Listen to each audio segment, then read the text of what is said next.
The massive station hung in the darkness of space like a jewel. Nexus Prime was the heart of the Galactic Council, a place where 47 different species came together to make decisions that affected trillions of lives across the galaxy. The station was old, built thousands of years ago by species that had long since disappeared. Its walls held the weight of history, and today, those walls would witness something that had never happened before. Ambassador Catherine Palmer walked through the long corridors with her aide, Lieutenant Commander Ryan Foster. Catherine was a tall woman with sharp eyes and gray hair pulled back in a tight bun. She had been representing humanity on the council for 3 years now, and she had learned to read the moods of this place. Today felt different. The air seemed heavier somehow, and the usual pleasant greetings from other ambassadors were absent. Something was wrong. Ryan noticed it too. He was younger than Catherine, barely 30, but he had good instincts. As they entered the great chamber where the council met, he leaned close and whispered that several delegations were avoiding eye contact with them. Catherine nodded but said nothing. She had learned that in politics sometimes it was better to wait and see what came, rather than asking too many questions too early. The chamber was enormous, with seats arranged in a circle around a central platform. Each species had their own section, designed to accommodate their particular needs. The insectoid klaxons had high perches. The aquatic deepborn had water-filled tanks. The crystalline beings from the shattered worlds had special lighting. Humanity had simple chairs, comfortable but unremarkable. Catherine had always appreciated that simplicity. It reminded her that humans were still newcomers here, still learning the rules of this ancient game. She took her seat and looked around the chamber. 47 species, and humanity was the youngest member by far. Most of these civilizations had been traveling between stars for thousands of years. Before humans even invented writing, some had been part of the council for so long that their original homeworlds were now just legends. Catherine sometimes wondered if humans had made a mistake joining this organization. The council had so many rules, so many traditions, and humans had a bad habit of breaking rules they did not agree with. High Chancellor Vexthier entered the chamber, and everyone fell silent. He was a klaxon, one of the founding species of the council. His body was covered in a hard shell that gleamed under the lights, and his forearms moved with precise, calculated gestures.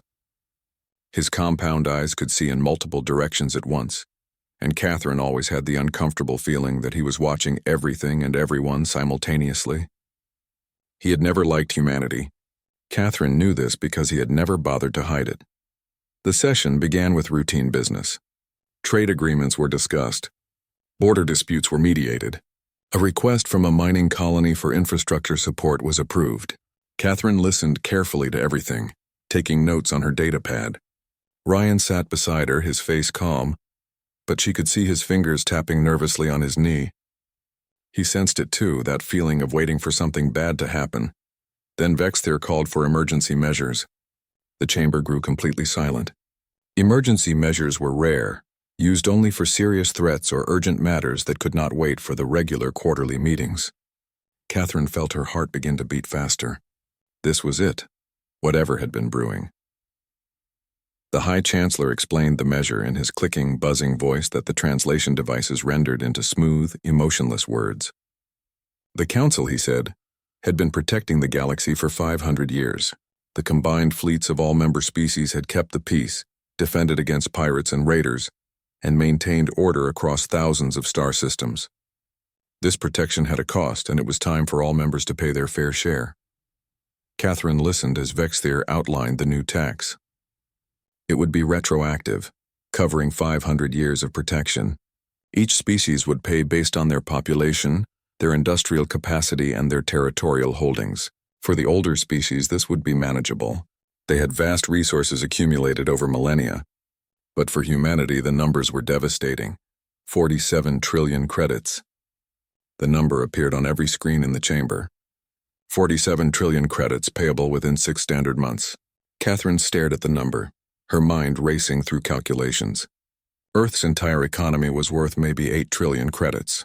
The human colonies combined added another 3 trillion at most. Even if they liquidated everything, sold every ship, every station, every piece of equipment humans owned in space, they would not even come close to paying this tax. Ryan made a small choking sound beside her. He had done the same math. Catherine reached over and put her hand on his arm, a silent signal to stay calm. They could not show weakness here, not now. She forced her face to remain neutral as Vexthir continued speaking. The consequences for non-payment were clear. Immediate expulsion from the Council. Complete trade sanctions. All treaties and agreements would be void. Human ships would be banned from using the established jump routes that connected the galaxy. Humanity would be isolated, cut off from the rest of galactic civilization. And there would be no extensions, no payment plans, no negotiations. Pay or leave. Catherine requested a recess to consult with her government. Vexthir granted it with what seemed like satisfaction. She and Ryan left the chamber quickly, heading for the secure communication room that Earth maintained on the station. Once inside, with the door sealed and the privacy shields activated, Ryan finally spoke. He said this was impossible, that they were being pushed out deliberately. Catherine agreed, but told him to be quiet while she established a connection to Earth. The communication traveled faster than light through the quantum relay network, and within seconds she was speaking with Director Colin Hayes at Earth's Strategic Command. Colin was an old friend. They had served together years ago, back when humanity was just beginning to explore beyond their own solar system. He was calm as always, but she could hear the tension in his voice as he confirmed what she already knew. There was no way to pay this tax. It would bankrupt humanity completely. It would reduce Earth and all her colonies to poverty, setting them back centuries. This was not really a tax. It was an elimination. Catherine asked what the government wanted her to do. There was a long pause on the other end of the connection. Then Colin told her that a file was being sent to her secure account, classified at the highest level. The United Earth government had voted unanimously, he said. All the nations of Earth, all the colonial governors, everyone agreed. He told her to read the file and follow the instructions exactly. She opened the file with shaking hands. Ryan stood behind her, reading over her shoulder. The file contained a detailed analysis of the situation, intelligence reports about Council intentions, military assessments, and strategic projections. But at the very top, marked in bold letters, was a single word. It was humanity's official response to the Council's demand. Catherine read it twice, then closed the file and sat back in her chair. Ryan asked what they were going to do. Catherine looked at him and saw the fear in his young eyes, but also something else. Determination. He was scared, but he was ready to stand with her, ready to face whatever came next. She felt a surge of pride. This was what made humanity special, she thought. Not their technology or their weapons, but this ability to stand together when things got hard. She told Ryan they were going to follow orders. Then she stood up, straightened her jacket, and checked her appearance in the small mirror on the wall. She looked tired, she thought. These 3 years on the Council had aged her, but her eyes were clear and steady. She took a deep breath, centered herself, and headed for the door. As they walked back to the chamber, Ryan asked her if she was sure about this. Catherine told him she had never been more sure of anything in her life. The Council thought they could bully humanity into submission, thought they could treat humans like children who needed to be disciplined. They were about to learn that humanity did not respond well to bullies. The chamber was buzzing with conversation when they returned. Catherine could see various ambassadors talking in small groups, probably discussing how they would divide up human territory after Earth was expelled. Some species had always been jealous of humanity's rapid expansion. They would be happy to see humans cut down to size. She took her seat and waited for Vexthir to call the session back to order. The High Chancellor looked directly at her with his unblinking, compound eyes. He asked if humanity had prepared its response. Catherine stood up slowly, making sure everyone in the chamber could see her clearly. The room fell completely silent. 47 species, thousands of years of civilization, all waiting to hear what the youngest member of the Council would say. Catherine thought about Earth, about the billions of people living there who were counting on her. She thought about the colonies scattered across dozens of star systems, about all the humans who had worked so hard to build a future among the stars. She thought about her own children back home, about the world she wanted them to inherit. And then she spoke, her voice clear and strong, amplified through the translation system so every being in the chamber heard it in their own. 2 weeks had passed since the humans left. What started as small problems had grown into serious issues. Council Station Alpha struggled every day. The cracks were showing everywhere.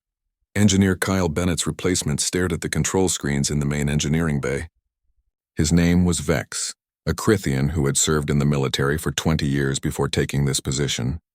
He was smart and experienced, but right now he felt completely lost. The water purification system had failed 3 hours ago. Red warning lights flashed across the control panel. Vex had pulled up the technical documentation that Bennett left behind. The words made sense individually, but together they meant nothing to him. Terms like cascade filtration and reverse osmosis protocols filled page after page. Bennett had explained these systems to him once, months ago. It had seemed simple when the human engineer talked about it. Everything made sense. Now, staring at the same screens alone, Vex could not remember any of it. Try rerouting through backup system 4, another engineer suggested. They tried. The system rejected the command. An alarm started beeping. "Stop," Vex said. "We are making it worse." They spent another 2 hours trying different solutions. Nothing worked. Finally, they managed to restart the most basic functions. The water system came back online, but it was operating at only 40% capacity. 50,000 beings lived on this station. They could not survive long on 40%. Vex reported the problem to Velthera. She listened with growing concern. This was not the only system failing. The oxygen recyclers in Section 3 had shut down yesterday. The heating system in Section 9 was stuck on maximum, making rooms unbearably hot. The communications array kept dropping connections. Every day brought new failures. Every day the problems grew worse. In the medical center, Dr. Lisa Harper's absence was felt even more strongly. The hospital had lost 8 patients in 2 weeks, not from their original injuries or illnesses, from complications that should have been preventable. Dr. Krinval was the new chief of surgery.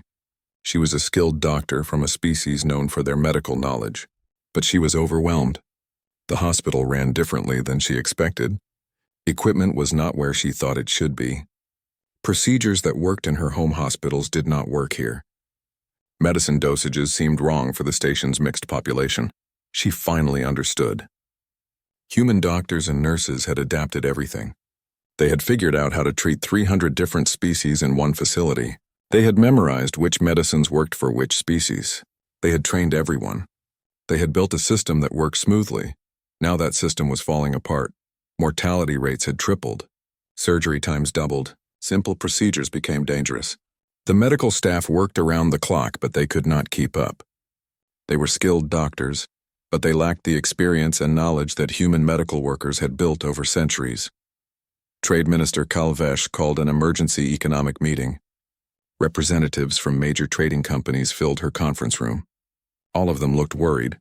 17 major shipping routes have stopped operating, one representative reported. The logistics networks are collapsing.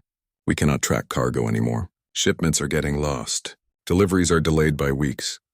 The financial systems are failing too, another added. Transaction processing is down. Credit transfers are not completing. Some worlds cannot pay for their imports. Kalvesh listened to report after report.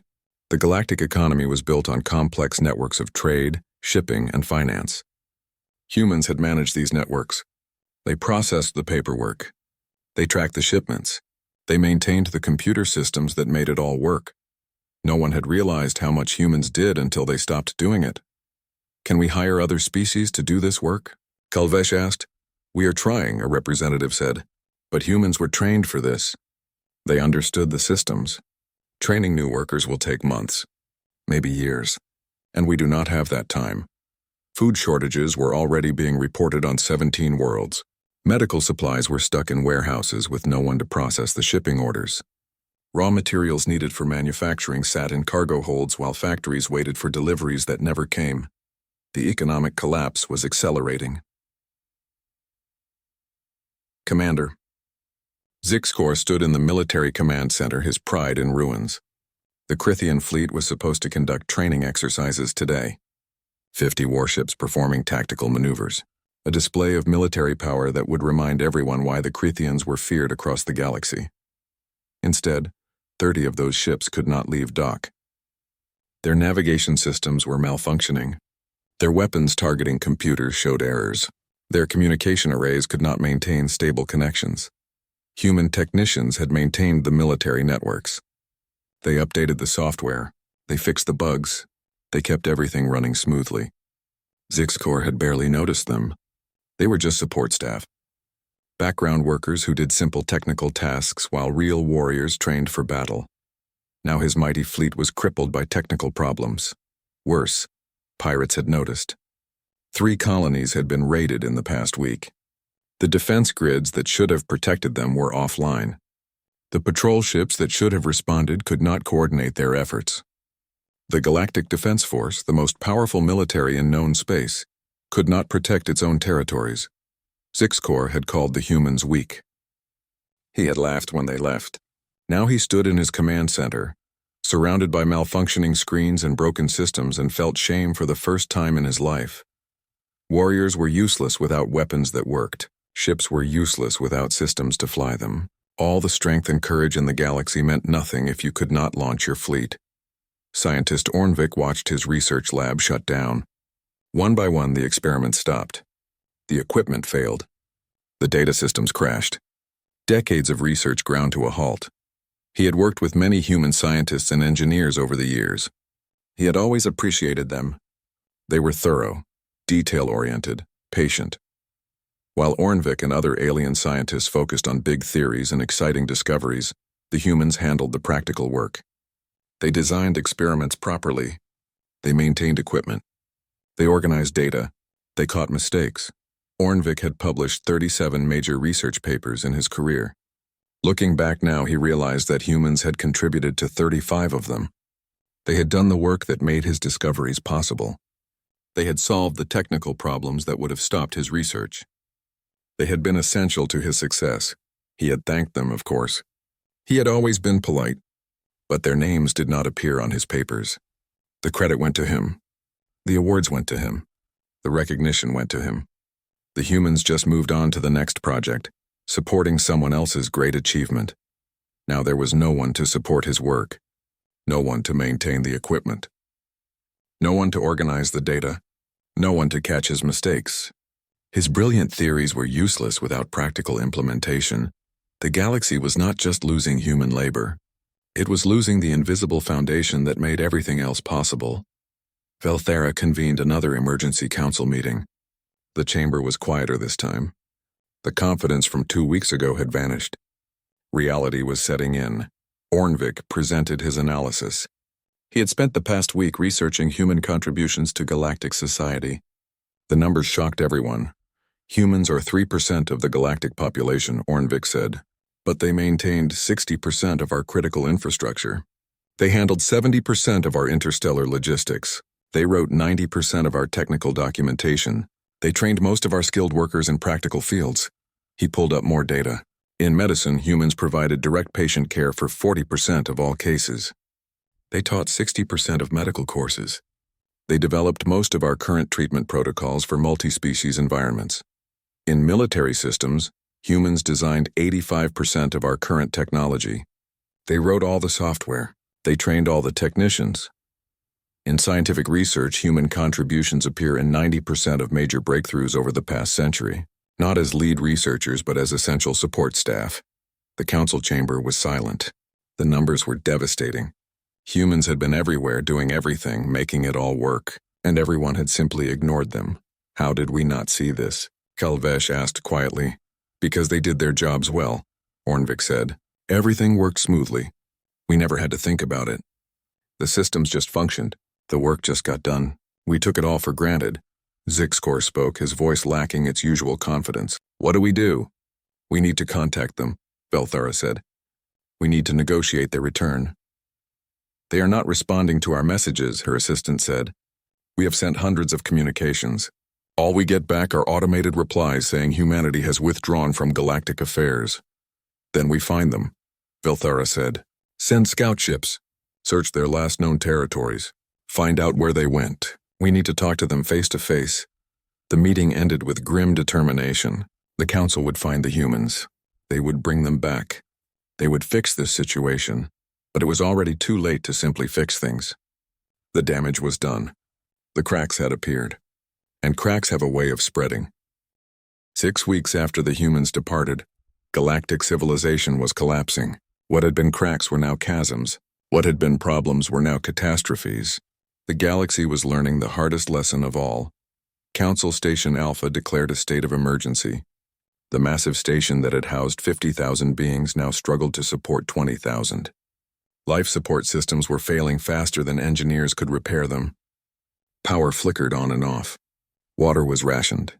The air quality dropped every day. Belthara walked through the dim corridors. Emergency lighting cast everything in a red glow. She passed empty sections that had been sealed off to conserve resources. She heard the constant alarms warning of system failures. The heart of galactic government was dying, and she was powerless to stop it. Prime Belthara, an assistant, called out. "We have another report. Section 12 just lost gravity. 3 people were injured in the fall." Belthara closed her eyes. Section 12 housed the Council archives. Thousands of years of history and knowledge, now floating loose in zero gravity, probably damaged beyond repair. "Begin evacuation procedures," she said quietly. "We cannot stay here much longer." "Where will we go?" the assistant asked. Belthara had no answer. Most major stations were in similar conditions. Planetary governments were barely functioning. The entire infrastructure that supported galactic civilization was falling apart. There was nowhere safe to go. The economic collapse had accelerated beyond anyone's predictions. Trade Minister Kalvesh spent her days receiving reports of disasters. Shipping routes had completely stopped. The complex networks that moved goods between thousands of worlds had simply ceased to function. 37 worlds reported food shortages. 12 were facing actual starvation. Medicine was unavailable on hundreds of planets. Manufacturing had stopped on most industrial worlds because raw materials could not be delivered. Unemployment hit 70% in some sectors. The universal credit system, the financial backbone of the galaxy, had crashed completely. Some species returned to bartering. Others simply hoarded what they had. The cooperative spirit that had defined galactic society for millennia was gone. Everyone was focused on survival. Riots broke out on 17 worlds. Governments fell on 8 planets. Several species declared independence from the Council. The unity that had taken thousands of years to build was crumbling in weeks. Kalvesh sat in her empty office, staring at screens full of bad news. She thought about all the human traders and merchants she had worked with over the years. They had been reliable, honest, competent. She had taken that for granted. She had assumed anyone could do their job. She had been wrong. Commander Zixcor's military situation was equally dire. The Galactic Defense Force was essentially non-functional. Ships sat in dock, unable to launch. Those that could launch could not navigate properly. Those that could navigate could not communicate with each other. Those that could communicate could not fight because their weapons systems were offline. Pirate attacks had increased by 300%. Raiders struck at will, knowing no one could stop them. Vulnerable colonies were abandoned. Trade convoys traveled without protection. The mighty military force that had kept peace for centuries could not even protect a single cargo ship. Zixcor stood in the command center, watching it all fall apart. He had spent his entire life training for war. He was a skilled warrior, a brilliant tactician, a natural leader. None of it mattered. He could not fight with broken weapons. He could not lead ships that would not fly. All his strength and skill were useless. He remembered laughing when the humans left. He had called them weak. Support staff, background workers. Not real warriors like him, now he understood. The humans had not been weak. They had been the foundation. Warriors need weapons that work. They need ships that fly. They need systems that function. Without those things, warriors are just people waving broken swords at problems they cannot solve. The humans had provided all of that, and everyone had treated them like servants. The medical crisis had become a full catastrophe. Dr. Krinval worked 20-hour days trying to save lives with failing equipment and dwindling supplies. The mortality rate in her hospital was now 5 times higher than before the humans left. Simple infections killed patients because the right medicines were not available. Routine surgeries became death sentences because the equipment malfunctioned. Diseases that had been controlled for decades were spreading again because the public health systems had collapsed. Krinval tried to remember everything she had learned from human doctors. Dr. Harper had trained her personally. Harper had been patient and thorough, teaching Krinval the complex protocols for treating multiple species in one facility. At the time, Crinville had thought it was basic knowledge. Now she realized it had been advanced expertise that took humans generations to develop. She found an old datapad with Harper's training notes. Reading them, Crinville finally understood how much she had not known. Every page contained insights and solutions that Crinville had never thought of. Harper had made it look easy, but it was anything but easy. Crinville wished she could thank Harper now. Properly thank her. Not just for the training, but for the centuries of work that humans had done to build galactic healthcare, work that everyone else had simply ignored. But Harper was gone. They were all gone. And people were dying because of it. The communication breakdown was making everything worse. The translation systems that allowed 300 species to understand each other were failing completely. Diplomatic meetings became impossible. Species could not coordinate relief efforts. Misunderstandings led to conflicts. Ancient prejudices resurfaced. Species that had been allies for centuries started viewing each other with suspicion. The unity that had taken millennia to build was being destroyed in weeks. Without the ability to communicate, the galactic community was fracturing into isolated groups. Scientist Ornvik documented everything. He felt it was his duty to record this disaster. Future generations needed to know what had happened. They needed to understand how galactic civilization had almost ended. His research showed a clear pattern. Humans had been involved in nearly every aspect of galactic life. Not as leaders or famous figures, but as the workers who made everything function. They maintained the systems. They solved the problems. They did the unglamorous work that everyone else ignored. And when they left, everything they had been holding together fell apart. Ornvik found archived recordings of Ambassador Claire Martinez. The human diplomat had given speeches to the council for years. In them, she had warned about exactly this situation. She had explained human contributions. She had requested recognition and fair treatment. She had predicted what would happen if humanity lost patience. No one had listened. The council had dismissed her concerns. They had denied her requests.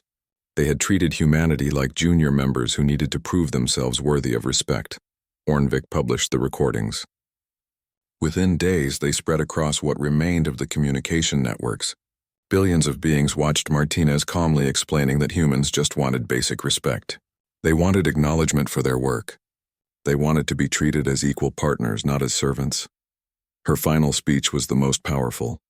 She stood before the council and said that humanity would no longer beg for recognition. They had given centuries of service. They had built the infrastructure that everyone relied on. They had maintained systems that no one else understood, and they had been ignored, overlooked, and taken for granted. "We will not ask again," Martinez had said.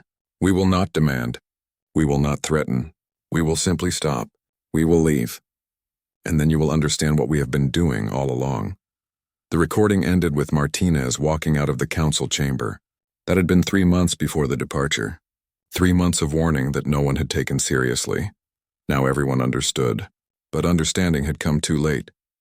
Velthera called what would be the final council meeting on Station Alpha. Only half the council members attended. The others were dealing with crises on their home worlds.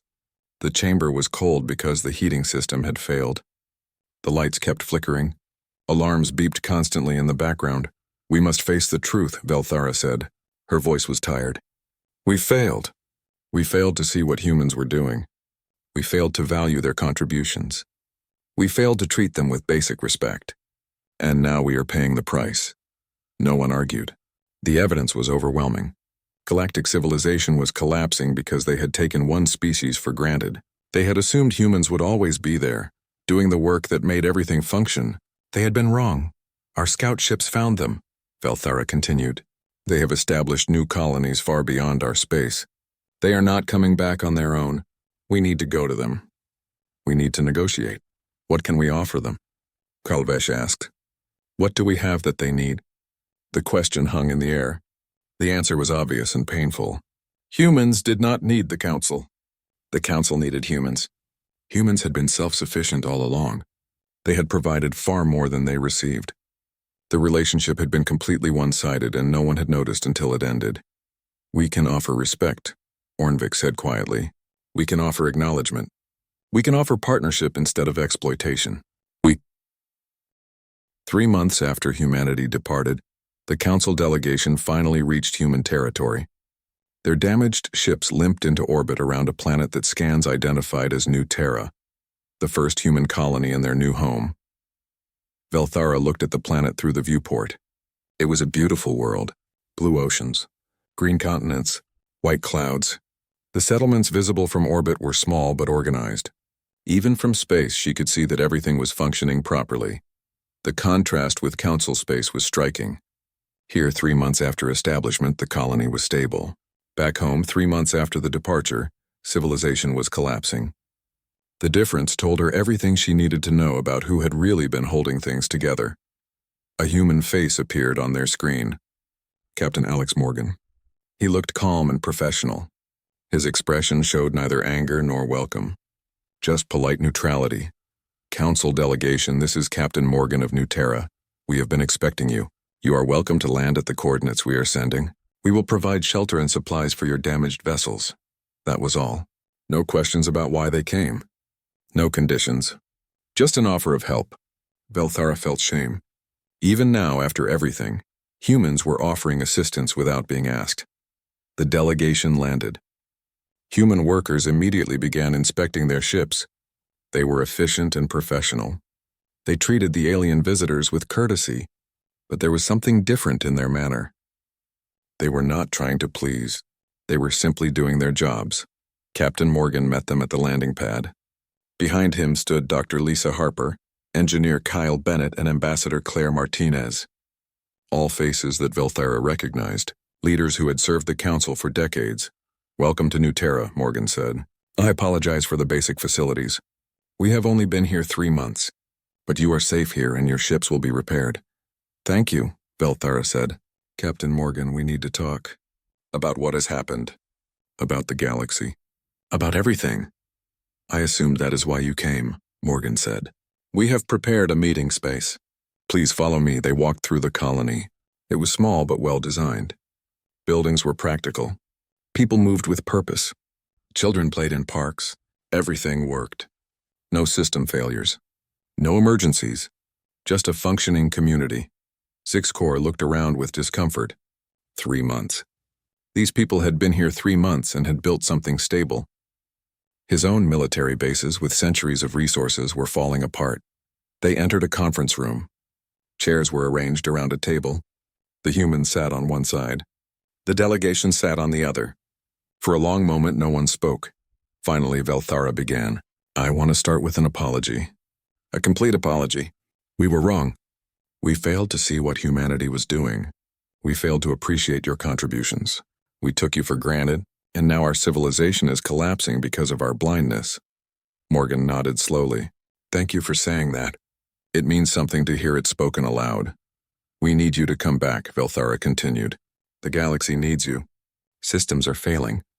People are dying. Entire worlds are suffering. We cannot fix what is breaking without your help. We are not coming back, Morgan said quietly but firmly. I am sorry, but that is not negotiable. Humanity has moved on. Velthara had expected this answer, but hearing it still hurt. Can I ask why? We will offer anything. Better representation, higher compensation, full recognition, whatever you want. Ambassador Martinez spoke. Prime Velthara, do you remember my speeches to the Council? The ones where I requested exactly what you just offered? Velthara nodded silently. I gave those speeches for 10 years, Martinez continued. 10 years of polite requests. 10 years of asking for basic respect. Do you remember what the Council said? We denied your requests, Velthara said quietly. You did more than deny them, Martinez said. Her voice was tired, not angry. You dismissed them. You said we needed to earn our place. You said we were junior members. You treated our work as insignificant. She read from a data pad. We maintain your stations, but you barely notice. We heal your sick, but you barely thank us. We build your systems, but you barely acknowledge us. We have done this for 400 years. How much longer must we wait to be treated as equals? Martinez looked up. I said that 5 years ago. Word for word. The Council response was that I was being impatient, that I was demanding special treatment. We were asking for basic recognition. Zixcor spoke up. I laughed when you left. I called you weak. I said we did not need you. I was a fool. You are not the only one, Morgan said. Most of the galaxy felt that way. That is why we left. Not because we were angry, but because we accepted that nothing would change. You would never see us as equals. We see it now, Ornvik said. I have documented everything. I have shown the galaxy what humanity was doing. Many beings are ashamed. Many regret what happened. Does that mean nothing? It means something, Dr. Harper said. But regret after loss is easy. Appreciation during service is harder. You only valued us after we stopped providing value. That tells us everything. So there is nothing we can offer, Kalvesh asked desperately. Nothing that would bring you back? We will not return to council space, Morgan said. We have built something here. A society where our work is valued, where our voices are heard, where we are treated as partners. We are not giving that up. The delegation looked defeated. They had come so far, and the answer was no.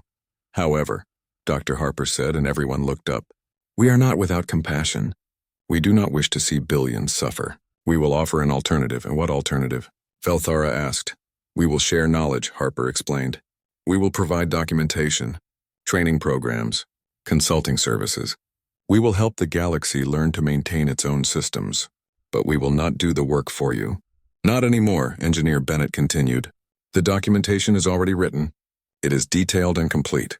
We will send teachers to help you understand it. We will answer questions. We will provide guidance. But you must do the actual work. You must learn these skills yourselves. How long will that take? Kalvesh asked. Years, Bennett said honestly. Maybe decades for some systems. What humans learned over centuries, you will need to learn much faster. It will be difficult. Many things cannot be fixed quickly. Some expertise cannot be easily taught, but it is possible. And what do you want in return? Velthara asked. Martinez laid out the terms. Full diplomatic recognition of humanity as an independent power. Fair compensation for all services. Acknowledgement in all historical records of humanity's contributions.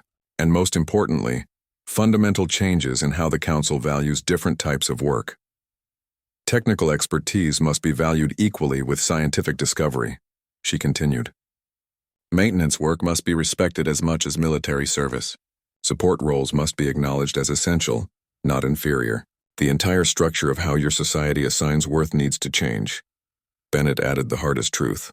You created this situation by assuming some work was more important than other work. By treating practical skills as less valuable than prestigious achievements. That thinking is what led to this crisis. If you want to rebuild, you must rebuild on a different foundation. The delegation sat in silence, absorbing this. They were being offered help, but on terms that required fundamental change. The galaxy would have to admit it had been wrong about something basic, about how society values its members. I accept these terms, Velthara said finally. I cannot promise perfect change. I cannot promise everyone will agree, but I can promise that the Council will try. We will restructure. We will reform. We will build something better than what we had. That is all we ask, Morgan said. Honest effort to change. We know it will not be easy. We know some species will resist. But if you are truly committed to building a fair society, we will help. They spent the next several hours discussing details. Which systems needed immediate attention? Which training programs should start first? How to organize the transfer of knowledge. It was complicated and would take years to implement fully. As the meeting ended, Zixcor approached Morgan privately. The proud warrior looked humbled. I owe you a personal apology, Zixcor said. I mocked your people. I called you weak. I did not understand that strength takes many forms. The strength to maintain, the strength to support, the strength to work without recognition. These are not lesser strengths. I was blind. Morgan looked at the warrior commander. Thank you for saying that. It means more than you know. Warriors are important, but warriors need weapons that work, ships that fly, systems that function. No one is more important than anyone else. We all need each other. Ornvik spoke with Dr. Harper. I want to apologize too, he said. I appreciated human work more than most, but I still took credit for achievements that humans made possible. I published papers with your data, your experiments, your problem solving, and I never included human names as co-authors. Harper smiled sadly. We know it happened to all of us. Every human scientist, engineer, and technician has stories like that. We were always in the background, always supporting someone else's success. That is why we left. Not for revenge, just for dignity. I will correct the record, Ornvik promised. I will publish revised papers. 1 year had passed since humanity departed. The galaxy was different now, scarred, changed. But slowly, painfully, it was learning to survive. Engineer Kyle Bennett stood in what used to be Council Station Alpha's main engineering bay. The station had been reoccupied 3 months ago after extensive repairs. It could now support 15,000 beings instead of the original 50,000, but it was functional. That was progress. He watched a group of alien engineers work on the water purification system. They moved slowly, checking their data pads constantly, confirming every step. What would have taken Bennett 20 minutes was taking them 4 hours. But they were learning. More importantly, they were doing it themselves. Vex, the Crithian engineer, looked up from his work. "Bennett, can you check this reading? I want to make sure I am interpreting it correctly." Bennett walked over and looked at the screen. "That is correct. The pressure differential is within acceptable range. You are doing it right." Vex nodded, relief visible on his face. A year ago he had been frustrated and lost. Now he was competent. Not expert yet, but competent. Bennett felt a strange pride watching him work. Teaching was harder than doing, but somehow more satisfying. Across the galaxy, similar scenes played out. Human advisors worked with alien students, teaching the skills that had been taken for granted for so long. It was slow work, frustrating work, but it was happening. Dr. Lisa Harper taught at a medical training facility on a major world. Her classroom was full of alien doctors eager to learn. They hung on her every word. They asked thoughtful questions. They took detailed notes. The appreciation was overwhelming after years of being ignored. "The key to multi-species medicine is understanding that one size does not fit all," she explained. "This drug dosage works for my species. It would kill yours. You must always check, always verify, always think about who you are treating." Dr. Crinval, now Harper's assistant instructor, added her own insights. She had learned so much in the past year. More importantly, she had learned how much she did not know. That humility made her a better teacher. The mortality rates in hospitals across the galaxy had dropped significantly. Not to pre-departure levels yet, but better. Much better. People were surviving who would have died 6 months ago. That was what mattered. The Galactic Council had undergone massive reforms. Velthara led these changes with determination. The council chamber had been redesigned. Technical experts now sat alongside political leaders. Engineers had the same voice as generals. Medical workers participated in policy decisions. The invisible work had been made visible. Not everyone agreed with the changes. Some species clung to old prejudices. Some still believed that certain types of work were beneath others. But they were outnumbered now. The crisis had changed too many minds. The 3 months of collapse had been too devastating to forget. "We must remember," Velthara said at a council meeting. "We must never forget what almost happened. We built a civilization on the backs of unappreciated workers. We took essential labor for granted. We ignored the people who made everything function. And we nearly destroyed ourselves because of it." She had created a tradition. Every council meeting began with a moment of acknowledgement. Representatives stood and recognized the work of those who maintained their society: engineers, technicians, medical staff, teachers, all the people whose work kept civilization running. Some species found it strange at first, but most came to appreciate the reminder. It was easy to forget, easy to take things for granted. The moment of acknowledgement helped everyone remember. Commander Zixkor had retired from active military command. He now oversaw logistics and support systems for the Galactic Defense Force. The warrior who once mocked technical work now championed it. He ensured that support staff received recognition. He fought for their resources. He made certain everyone understood that ships did not fly without maintenance. "A warrior is only as good as his equipment," he told his officers, "and equipment is only as good as the people who maintain it. Treat your technical staff with respect. They are not servants. They are partners in defense. Without them, you are nothing." The military was slowly recovering. Ships could launch now. Systems functioned. Communications worked. It would be years before they reached pre-departure capabilities. But they were operational. They could protect their territories again. Trade Minister Calvesh worked to rebuild the economic networks. New systems were being implemented. Simpler systems that alien workers could understand and maintain. They were not as efficient as what humans had built, but they worked. Goods moved between worlds again. Economies stabilized. People could buy food and medicine. The new systems included proper compensation for logistics workers, recognition for their contributions, clear career paths showing that this work was valued. Kalvesh made sure of it. She would not repeat the mistakes that led to the crisis. Scientist Ornvik published his definitive history of the silent departure. The book became required reading in schools across the galaxy. Young beings learned about humanity's contributions. They learned about the cost of taking people for granted. They learned that every person's work matters. He also revised all his old research papers. Each one now properly credited every contributor, including the human workers whose names had been left off originally. It did not change the past, but it corrected the record. That mattered. We cannot undo what was done, Ornvik wrote in his conclusion, but we can learn from it. We can build a better society, one where everyone's contribution is recognized, where no one's work is invisible, where every member knows they matter. In human space, civilization flourished. New Terra had grown into a thriving world. Dozens of other colonies had been established.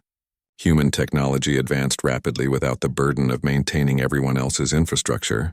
New ships were designed. New systems were created. Humanity was building something remarkable. Some humans chose to return to council space as consultants. They worked on their own terms, compensated fairly, treated with respect. Others preferred to remain in human territory, building their new civilization. Both choices were respected. Both were valid. Dr. Harper split her time between both regions. She taught in council space for 6 months each year. The rest of the time she worked in human hospitals, treating human patients, training human doctors. She enjoyed both. The difference was that now in council space people listened. They appreciated. They thanked her genuinely. Ambassador Claire Martinez had negotiated new treaties between humanity and the council. The terms were fair, mutual, based on respect rather than exploitation. Humanity was recognized as an independent power. Human contributions to galactic history were officially acknowledged. The relationship was different now, honest. She stood before a joint assembly of human and council representatives. "We are not returning to what was," she said. That system was broken. It was built on inequality, on taking people for granted. We are building something new, something better. A partnership of equals. It will not be perfect, she continued. There will be disagreements, misunderstandings, conflicts, but we will face them as partners. With mutual respect. That is all we ever asked for. Captain Alex Morgan, now Admiral Morgan, oversaw the continued expansion of human civilization. He received regular reports from advisors in council space. Progress was slow but steady. The galaxy was learning. That was enough. He stood on a viewing platform overlooking New Terra's capital city. The city had grown from a few temporary shelters to a proper metropolis in just 1 year. Buildings rose against the sky. Parks dotted the landscape. Ships came and went from the spaceport. It was beautiful. It was home. "Do you ever regret it?" an aide asked him. "Leaving? All the chaos it caused?" Morgan considered the question carefully. "I regret the suffering of innocent people. They did not deserve to pay for their leaders' mistakes. But do I regret leaving? No, we gave 400 years of service, 400 years of being overlooked. We had every right to seek better treatment, and now?" the aide asked. "Now that things are improving?" "Now we have what we always wanted," Morgan said. "Respect, recognition, partnership, not because we demanded it, not because we forced it, but because they finally understood its value. Sometimes people only appreciate what they have after they lose it. The galaxy learned that lesson the hard way." On Council Station Alpha, Velthara watched a transmission from New Terra. The broadcast showed human children playing in parks, adults working in labs and workshops. A society where everyone's contribution mattered. It was what the council should have been all along. She thought about the old council station, the one that had housed 50,000 beings before the collapse. It would never be that large again. The galaxy had lost too much. Too many systems had been destroyed. Too much knowledge had been lost during those 3 terrible months. But what remained was built on a better foundation. A foundation of mutual respect, of acknowledgement, of valuing all contributions equally. It was smaller than what they had. But it was more honest, more fair, more sustainable. A council meeting was beginning. Velthara walked to the chamber. Representatives were already gathering. Technical experts sat among political leaders. Engineers discussed policy with diplomats. Everyone had a voice.